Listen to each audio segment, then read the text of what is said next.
Greetings to another video. Today's video is going to be all about the best session I think for getting fit on the bike, especially if you are a beginner.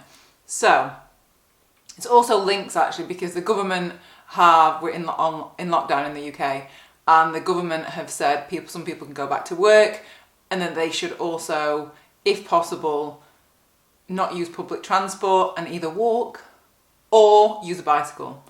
And I think that cycle commuting is, for me personally, has had the biggest effect on my fitness, on my weight loss, on the learning curve of learning about cycling. It just had the biggest impact on me, and I'm just going to share that with you today in case you are new to cycling and you want some tips, or you want to know how it's kind of helped with my cycling. So I'm going to just very briefly go back to that time and then tell you how it's really helped.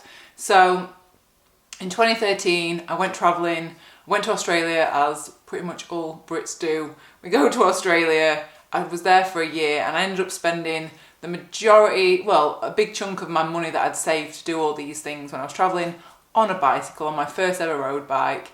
And best thing I've ever done was buying that road bike. And yeah, I just started riding it. It wasn't very far. I think the furthest that I did when I first bought it was 60k in a day, and that absolutely wiped me out. And then when I got back to the UK, I started my job, and I was like, do you know what? I want to get fit. I want to really just get really fit. And so yeah, I was like, I'm going to start cycle commuting. But the place where I worked was 20k away.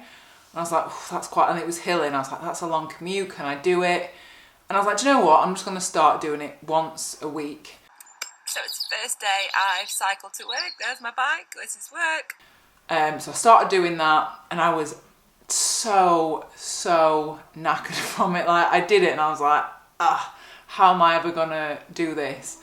And so I then started doing it. I got a little bit fitter, got used to it, and I started doing it twice a week, then 3 times a week, then 4 times a week. And that was probably over the space of maybe 6 months to a year. I just kept going. I was like, no, I want to get fit. I was so determined to do it, and it was hard, and I struggled, and it was hilly, and some days I just wanted to get in the car. But I think that in my whole kind of cycling journey, that section of commuting and going from like pretty much zero fitness to being able to commute that distance maybe 4 times a week had the biggest effect and the biggest impact on my weight loss and my fitness. So probably in that time I probably lost maybe 10 or 15 kilos just because I was commuting and I was doing it so consistently. And that is the big thing that I feel like helps people with their fitness, is being consistent. And because I was doing it that regularly, it was just amazing for everything. Every aspect of it, I just loved it. And I could see that, and it made me even more determined to keep going and get fitter. Other things that it really taught me were to ride when I didn't really feel like riding. Because some mornings I'd get up and I'd be like, oh, I really can't be bothered. But because people at my work knew that I cycled in, I was like, no, they know I'm trying to get fit. I can't just drive in. And so it helped with that as well. So I would just kind of like, come on, Kate, you'll be fine. And then once you're on the bike, you're fine. The other thing that it taught me was also to ride in bad weather, because if you're going back to South Home and it starts chucking it down, or it's really windy, it's like, what option have you got? You've got to just ride back. And so it taught me of just like mental attitude of like, it's just rain, it's fine. Other things, it helped with my fitness in a way that obviously you had the base fitness of just getting that amount of miles in your legs and riding day after day.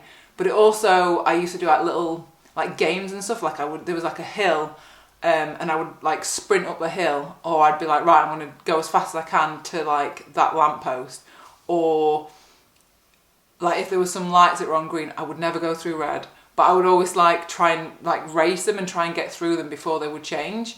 And so that helped, like little sprinty, some little sprints in there just to kind of help that as well. What else?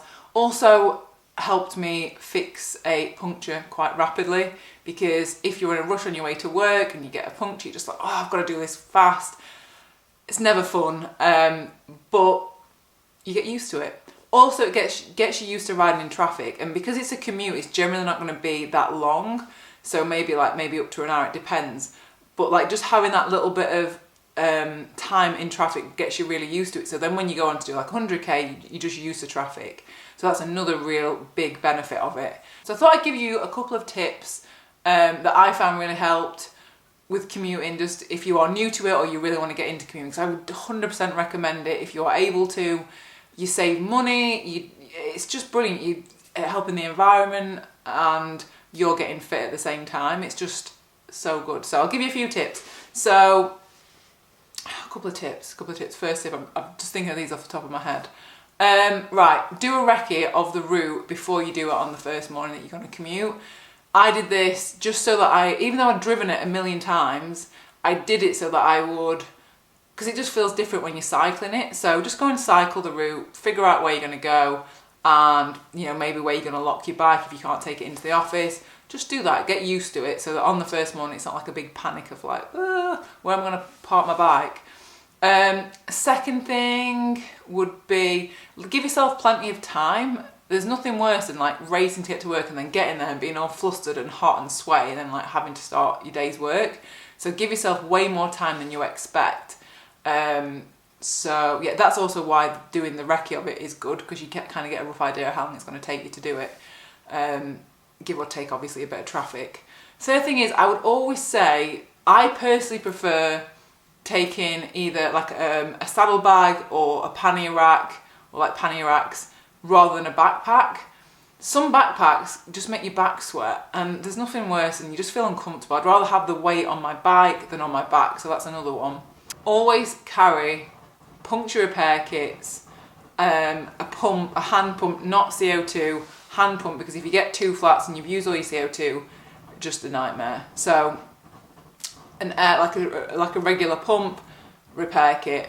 Last tip would be always take a rain jacket, just because then you can't either get a lift from someone else, you've got no excuse if you want to ride in the rain. So yeah, they would be the tips. And maybe put mud guards on in winter. So yeah, they're 5 very quick tips for you.